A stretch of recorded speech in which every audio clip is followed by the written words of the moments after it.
I am Kiara Perkins. I have lived in Crestone, Colorado for 18 years.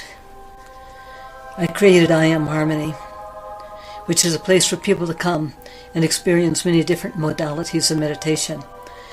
A place to come and get in touch with the earth, a place to heal. My cat Soli has been with me for 16 years. She has had a major role in creating love and light in I Am Harmony. My topic is Soli, the temple cat of I Am Harmony. I moved to Crestone, Colorado on August the 4th, 1996, and I lived with Lois and Ray Larson in their pyramid home while my home was being built. I brought 2 cats with me, Rajin, a female, and Shiani, a male Siamese. Rajin was unfamiliar with the dangers of wildlife. She disappeared in several months, and Shiani moved with me into the I Am Temple home. A shot that was given to him by a veterinarian caused him to have a cancer of his left hip. In order to keep Shiani from suffering, I had him put to sleep. I created an area called the Cat Zone, and I honored Shiani and Rajin, as well as 2 other cats I had had only a few years in Prescott, Meju and Raji, a beautiful chocolate Siamese. I said I would no longer bring a cat into my life. After I lost Shiani, I went to South America with Ray and Lois, and when I returned, I built the labyrinth. Bonnie, a friend of mine, kept asking me to see a cat that was Siamese that lived with Sky, a lady who loved animals, and took them into her home. She had several cats and several dogs. She told Bonnie she had one cat that needed a home where she could be the only one, because she was a princess. I kept refusing Bonnie until finally I decided the only way to end the situation was to go and see the cat. I had no intention of saying yes to this situation. When we arrived at Sky's home, a small white cat with light streaks of gray walked into the room. She walked directly to me and looked at me. There was a little Siamese in her, but not very much. She turned her small body around, and with her tail in the air, she literally strutted out of the room.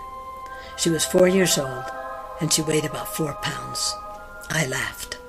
She was so small, so sweet, so vulnerable, and so proud. I said, I will take her home and fatten her up. I will take her to the vet, I will have her spayed, and I'll get her shots, and then I'll bring her back. I know Bonnie and Sky smiled, knowing that once I picked her up, she would be with me forever. When we arrived in my home, I walked around and showed her her new surroundings. She immediately jumped out of my arms and jumped onto the couch and hid her head under a pillow, showing only a very large, fluffy, white tail. I laughed. She looked up my high ceiling, 23 feet high. She looked around the room. Then she looked at me, and I know I heard her say, "You'll do." "Wait a minute," I said. That wasn't the plan. She looked at me with her beautiful blue eyes, and I knew we had found each other. This was her temple home, and she was the temple cat.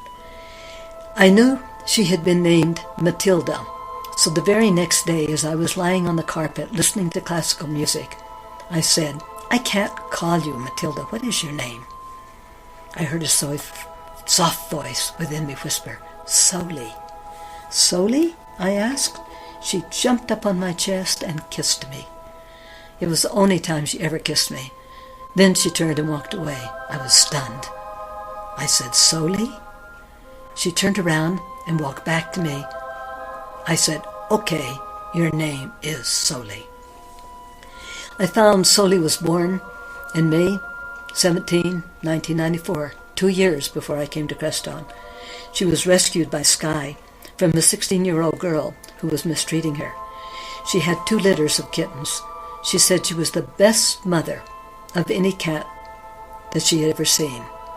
And Sky had seen many cats, so for her to say this, I knew that she was a wonderful mother.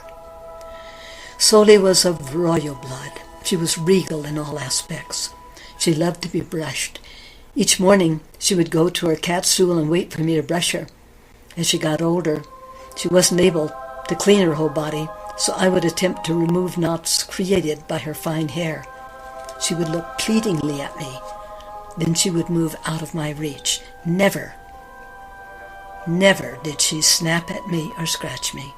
She never showed anger, annoyance, or any kind of judgment. She was all love. This is what we are all supposed to be. Soli had an innate awareness of danger. She was an outdoor cat and an indoor cat. She would go to the door and stand there as she decided if it were safe to be outside. And sometimes she would just turn around and remain in the house. She greeted those who came to walk the labyrinth, and many said she led them around to many different designs. She allowed strangers to pick her up, and I know she comforted those who held her.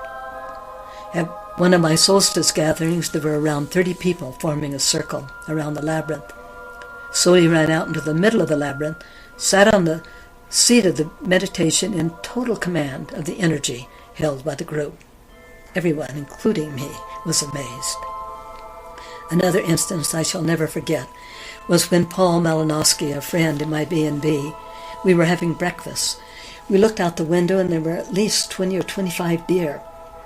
Some does, some big bucks, some little deer. And there Soli was, sitting on a rock wall, looking at them, as if to say, there really are too many of you. I am in command here. The deer looked at her with amazement, as if to say, what on earth are you? One doe ventured to go a little closer, and Soli stayed firm. The doe pondered, as if it was incredulous that this small creature showed she was in command. Soli wiggled her tail. It frightened a huge buck. He turned and he ran, and this startled all the other deer, and they all ran off of my property. And Soli stayed in her place of command and power. She was the temple cat. I tell this story because she was so small, so delicate, so beautiful, so soft and so pure. She held the energy of light and love, and when she was young, she would run up to a tree, slide to a stop, and look longingly up at the tree. She knew that cats were supposed to be able to climb trees, and she wanted with all of her heart to climb the tree that she had just run up to with so much energy and love. I lifted her up in the tree, and she panicked. And when I sat her on a straight limb in Merlin's tree, she was delighted. She loved being in the tree, even though she did not climb it. Soli spent much of her time with all the elementals at I Am Harmony. They loved her, and they celebrated life with her. I knew Soli's legs hurt, and I knew they were not flexible, but she ran up my steep stairs to the loft, and she jumped on my bed several times each night. And each time I fed her a tablespoon of food, she jumped on the stool, and she drank from the fountain several times a day. On May the 17th, she would have been 20 years old.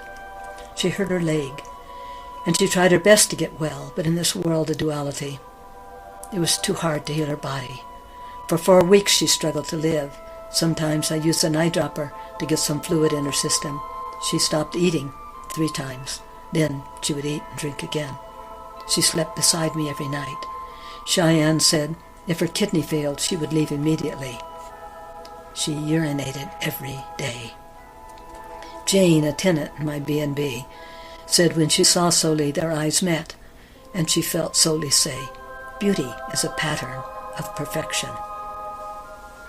I too agree. Beauty is a form of perfection. Soli was very wise. I know the angels worked with her because Soli believed in immortality just as I do. She wanted to show all of the very many who loved her that a person does not have to die. I know this to be true because her efforts to heal were amazing. She did not give up easily. I promised her I would not hold on to her when she was ready to go. I told her I would not allow her to suffer. I'm sure her spirit was in the higher realms celebrating her wonderful life, although her body kept holding on. On April the 24th, 2014, I took her to the veterinarian in Monte Vista. I held her in my arms as she finally let go of life. I buried her in the center of the cat zone. A friend gave me a plaque that said if love were enough, she would have been with me always. There's truth in that statement, because love is unlimited. Maybe Soli will return someday, a petite white cat with blue eyes. Many people commented on the fact that our eyes were the same blue. Maybe we will have the chance again to show the world we do not need to die. We are meant to be immortal. The seventh golden age offers us the opportunity to become what we once were in the first golden age, beautiful gods and goddesses. Soli was the temple cat of I Am Harmony, loved by many. Anya, a friend of mine, told me it was clear to her that she was enjoying being with me all the time now. I know. I carry her in my heart. She has always been my best friend and companion. She still is. I was graced by being in her presence for so many years. Actually, my home is not empty because she is here. She is there. She is everywhere. She remains the temple cat of I Am Harmony in Crestone, Colorado. Soli and I both wish to express our gratitude to all of you who loved her. And we thank you for your prayers. We thank you for your love. And a very special thanks goes to Debbie, who brought her Reiki many times. I thank you.